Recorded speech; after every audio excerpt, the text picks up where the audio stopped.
In today's episode of the Pathwing Presents podcast, I got a very interesting guest here with me today who's actually working on a very interesting product. I'm with Julius Geis, who's hailing over from the folks over at MUA at wemua.com. That's WEMUA.com. And today we're going to be, talking about the product. It's quite an interesting approach. They're focusing on raising resilience and the adaptability of your team through the employment engagement software that they're working on, but they're bringing a quite interesting spin to it. We're bringing mindfulness, a topic that we haven't talked so much about yet, to be honest, within products, but obviously it's quite important as everybody is, busy and stressed and overloaded with information all day, every day. And so quite curious to learn more from Julius about more. So welcome to the show. Lucas, nice to meet you. Sure. So I gave a quick overview on more, but maybe tell us a little bit more as to, how more it came to be. Like what was the initial idea? Why did you feel that specific angle to mindfulness is required in that space? Yeah, I would love to. I originally started, I used to work a lot in branding, and I used to work a lot in change processes. So my specialty in branding wasn't so much the external visibility of a company like logo, any marketing collateral. It was much more an intrinsic connection between a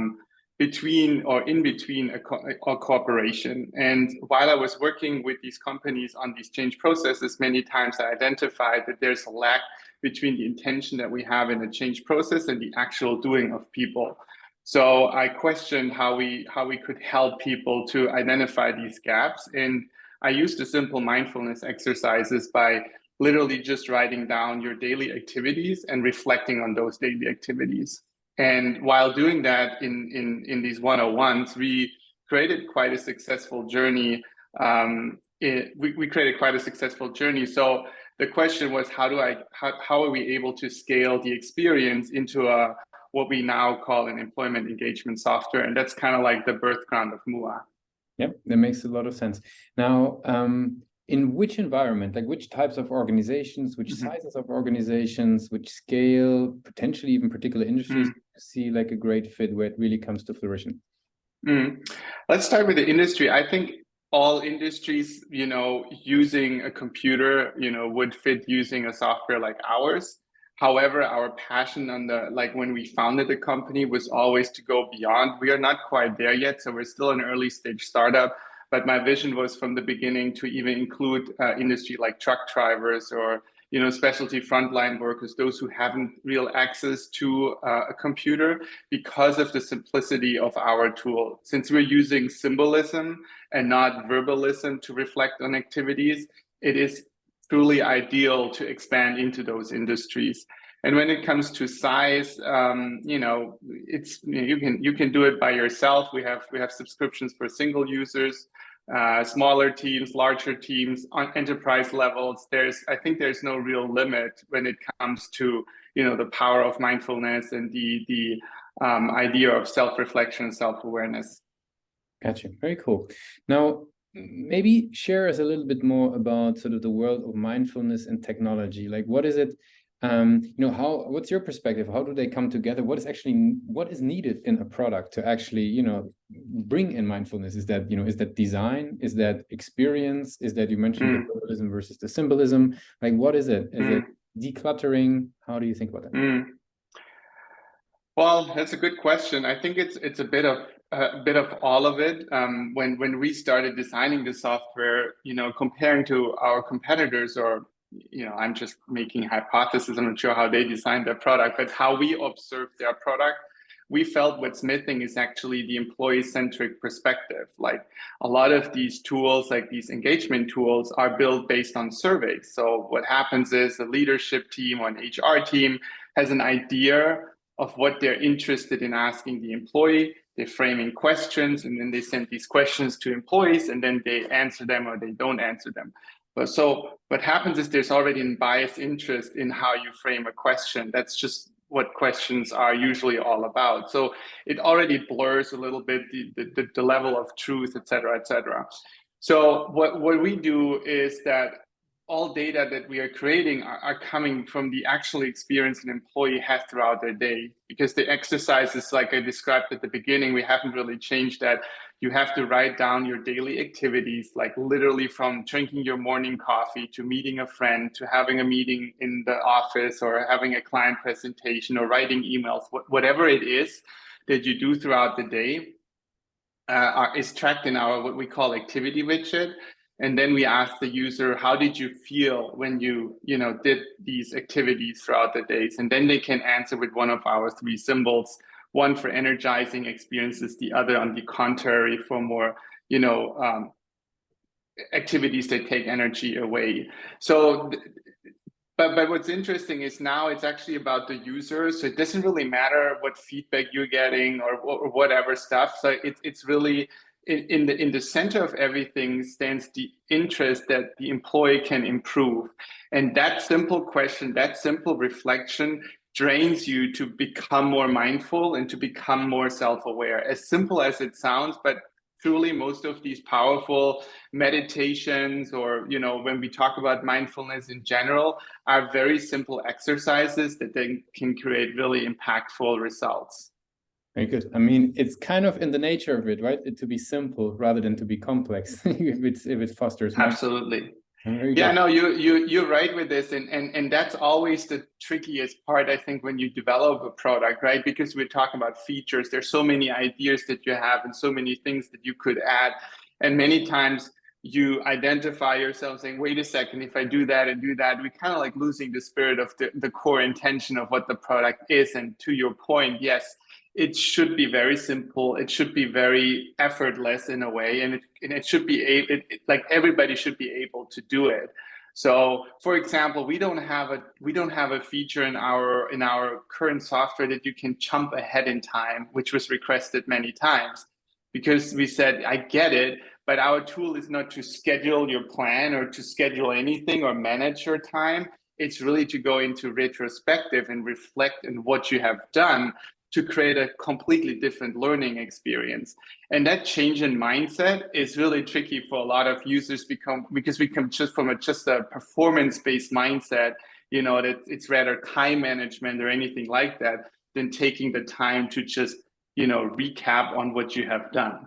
Very good. I mean, I found it very interesting because you're challenging a lot of very very grounded in ideas, like you were saying, for example, that planning ahead.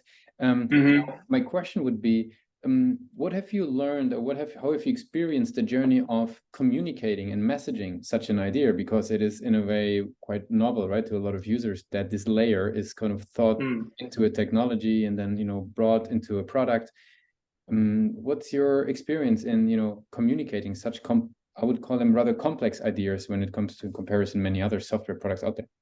Yeah, and that's absolutely challenging, and it's something, of course, we're still struggling ourselves. Again, I repeat, we're an early stage startup, so we haven't figured it all out. And the interesting thing is, like, there are two experiences that I can share. So since we talk about simplicity in how mindfulness works, for example, when we try to address the simplicity in our communication, people usually respond with, well, what would that be good for, right? Because something so simple, just writing down something and reflect on it, why would I need a tool for that? It's kind of like the response, even though they don't do it, but the response is, why would I need a tool for it? So if we go into the complexity of what happens when you be more mindful, like what is mindfulness in the first place? What does it mean to be observant of your own activities and kind of like detached from your emotion, aware of whatever you want to define it right now, then it becomes too complex because the solution doesn't sound simple enough, right? And we don't have these actionable, tangible, so to say, like you have on a project management software, for example. Like it makes you, check off your to-dos much easier or faster, or you increasing productivity, whatever these claims are that people have with these type of software. So it is interesting, it is difficult, and we also experience a huge gap between what we call the academic and the actual market. Like on an academic perspective, there's all this research that supports our claim And on a company level, there's such a disconnect in the experience of these claims that they have such a hard time to just go for it or give it a try or even understanding what we're talking about. Yeah, no, very, very interesting. Do you, I mean, you mentioned a couple of like industries and scenarios. Do you find there is a specific area or industry where people are more open-minded? I know technically it could fit a lot of places, but do you find certain places where people maybe grasp the idea faster or see the concept faster? So at the moment, I can't identify an industry. It's maybe more a personnel that, you know, for example, a lot of people who have done a master program in the last 5 years or any kind of like master in business, for example, most of these schools have something like reflective writing or certain similar aspects of mindfulness in their curriculum. So they have experienced something like that and they find it useful. So when we talk with them about our solution, there's a certain familiarity that makes it more easier for them to understand where the benefit would lay. So it's much more a personal like perspective, or somebody who has meditated maybe before, or somebody who likes to journal. Yeah, we also have a digital journal in our software. So those who have journaled before may find it more interesting or more attractive to it. So, but I can't say it's like startups. We thought, for example, startups would be an ideal target group. We have a great startup program where we offer, you know, a good deal for those founders, but most of them just don't have the focus. They feel it's not a priority for them. They kind of like, you know, live that that culture that they created in the first 1 or 2 years. And I always tell them, you know, it's ending eventually, and you need to nurture that to make it more sustainable. But yeah, it's so yeah, sadly not industry specific, rather people, a previous experience from people who then affect the conversation in a positive way. Awesome. I'd like to switch gears a little bit and talk about sort of your daily work. Like how would you describe sort of, I mean, a typical day doesn't probably exist, but like maybe sort of like streams of work that you would be involved in a daily basis? Yeah, so you're definitely right there. I just became a father of a newborn, so all the routines are kind of like over now, and I think routines is it's an interesting thing anyway. But most of the time, you know, I still practice my morning routines with just getting up. I still do meditations, and I have my little time in the morning. At least that's what I'm trying to do. I'm not a fan of planning ahead. It's really something I don't do. I'm very unconventional when it comes to these, through these kind of like founder mentalities. I'm not getting up at 5 a.m. I'm not writing my to-do list in the previous day. I'm super much in the moment. So I truly reflect and then kind of like do what I think right now is most nourishing for myself and the company. There are certain tasks, of course, you know, you have to do when it's tax seasons. You have to submit your tax documents. But other than that, I really take them away. yeah, I haven't found a way yet. So, but most of the time, I truly try to be in the moment and react to those impulses. So sometimes you have to be more creative. Then I'm trying to write a lot of stuff or you know, design some things. Sometimes I'm communicative. Then I'm trying to reach out to people, which is definitely something on my daily basis, is communication with people. But yeah, so I don't have these specific plans that I'm kind of like tackling. I'm just trying to be in a moment as best as possible. A very refreshing approach, and very interesting approach to specifically, you know, the tech and SaaS world. I have some rapid fire questions to wrap it up for today. Are you ready for those? Let's shoot him. What is the last book that you read? Oh, here, Immunity to Change. I really recommend that. What's one single thing that your company is focused on the most at the moment? The communication in finding the messaging to kind of like make mindfulness attractive on a scalable corporate level. If you would have a magic wand and you could change one thing about, you know, being a founder in growth in the tech world, what's the one thing you would change for your role? Okay, one wish. I think the perception of what people think a startup founder is, specifically in the tech world. And if you could snap your finger and get one task that you have to do often and maybe repetitively off your plate and done for you, which one would that be?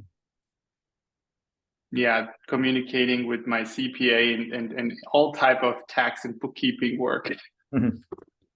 And for the very last question, if today would be your very first day, right, working on starting with MUA, what's the one advice you would give yourself for that journey?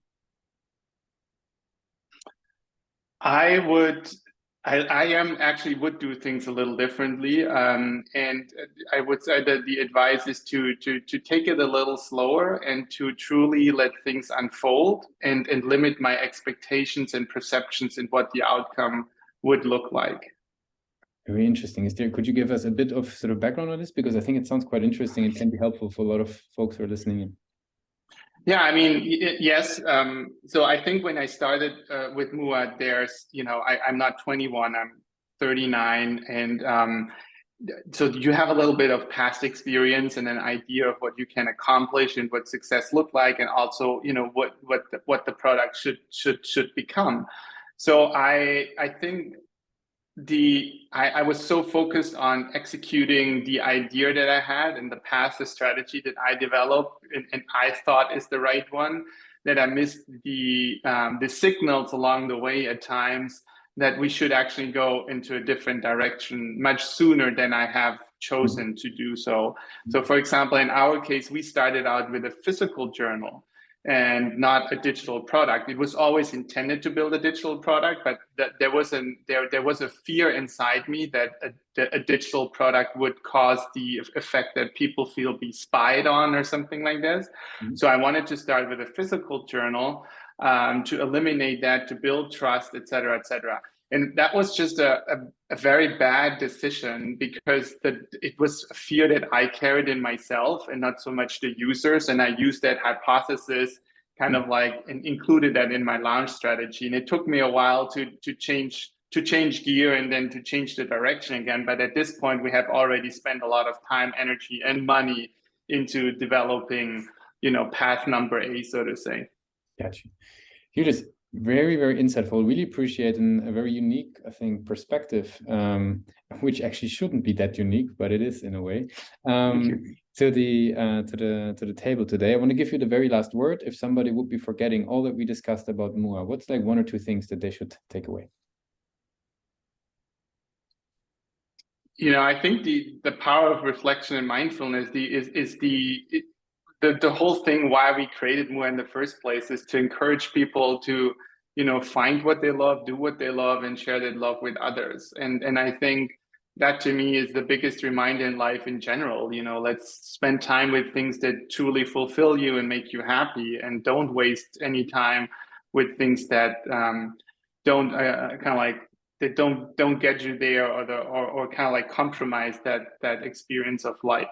So I think that's my last word. Very good. Thanks a lot for being a guest on Pathmark Presents. Thank you, Lucas.